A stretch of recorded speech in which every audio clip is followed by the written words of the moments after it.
আলু ও ফুলকপি ডালের বড়ি দিয়ে এই রান্নাটি সবাই করে থাকো, কিন্তু এমন প্রসেসে যদি করে থাকো দেখবে স্বাদ মুখে লেগেই থাকবে। নমস্কার বন্ধুরা, রকমারি রান্নাঘরে তোমাদেরকে স্বাগত। চলুন বন্ধুরা, তাহলে দেখা যাক রেসিপিটা। আলু আমি নিয়ে নিয়েছি ছোট ছোট করে পিস করে, আর ফুলকপিগুলো কেটে ভালোভাবে ধুয়ে নিয়েছি। বড়িগুলি ভালোভাবে ভেজে নেব। আগে তেল না দিয়ে বড়িটা একটু গরম করে নেব, তারপর তেল দিয়ে ভেজে নেব। কড়াইতে তেল দিয়ে দিলাম, দিয়ে দেব ফুলকপি। ফুলকপি দিয়ে ভালোভাবে ভেজে নেব ফুলকপিগুলি। আলুগুলিও দিয়ে দিলাম, ভেজে নেব।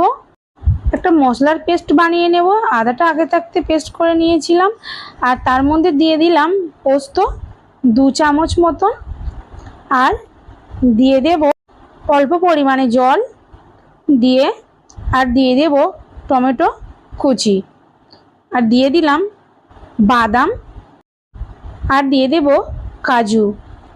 এবার ভালোভাবে মিক্সিং জারে দিয়ে একটা পেস্ট বানিয়ে নেব।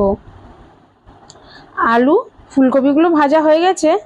এবার একই কড়াতে দিয়ে দিলাম 5 ফোড়ন, আর হলুদ গুঁড়ো পরিমাণ মতন, লঙ্কার গুঁড়ো পরিমাণ মতন দিয়ে একটু নাড়াচাড়া করে নিলাম। উনুনটি লো ফ্লেমে রাখতে হবে এই সময়। আর দিয়ে দেব যে মশলার পেস্টটা বানিয়েছিলাম, দিয়ে দিলাম। দিয়ে কিছুক্ষণ ধরে একটু নাড়াচাড়া করতে থাকবো, একটু মশলাটি ভাজা ভাজা করতে থাকবো। মশলাটি অনেকটা ভাজা ভাজা হয়ে এসছে। এবার দিয়ে দিলাম আলু ফুলকপি ভাজাগুলি, দিয়ে আবারও ভালোভাবে কষাতে থাকবো। এবার দিয়ে দেব স্বাদ অনুযায়ী লবণ, দিয়ে আবারও কিছুক্ষণ ধরে কষাতে থাকবো। কিছুক্ষণ ধরে কষানোর পর এবার দিয়ে দেব 1 চামচ টক দই, দিয়ে আবারও কিছুক্ষণ ধরে নাড়াচাড়া করতে থাকবো। মশলাটির সাথে সবজিটি ভালোভাবে ভাজা ভাজা হয়ে গেছে, মশলাটি কষানো হয়ে গেছে। এবার দিয়ে দেব জল। আমি এখানে অল্প পরিমাণে জল দেবো, দিয়ে ঢাকনা দিয়ে ঢেকে দিলাম। কিছুক্ষণ পর ঢাকনা খুললাম, দেখতেই পাচ্ছ যে আলু ফুলকপি ডালনাটি হয়ে এসছে। এবার বড়িগুলি দিয়ে দেব,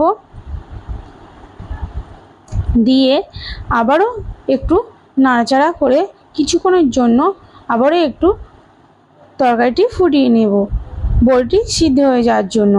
আর এবার দিয়ে দেবো সবশেষে 1 চামচ গরম মশলা, দিয়ে আবারও একটু নাড়াচাড়া করে নামিয়ে নেব। আলু ফুলকপির ডালনাটি সম্পূর্ণ রেডি হয়ে গেছে। দেখতেই পাচ্ছ বন্ধুরা কত সুন্দর হয়েছে। আর এমন প্রসেসে বাড়িতে অবশ্যই ট্রাই করো বন্ধুরা, দেখবে খেতে খুব সুন্দর লাগবে। আর আমার ভিডিওটি ভালো লাগলে বন্ধুরা লাইক অ্যান্ড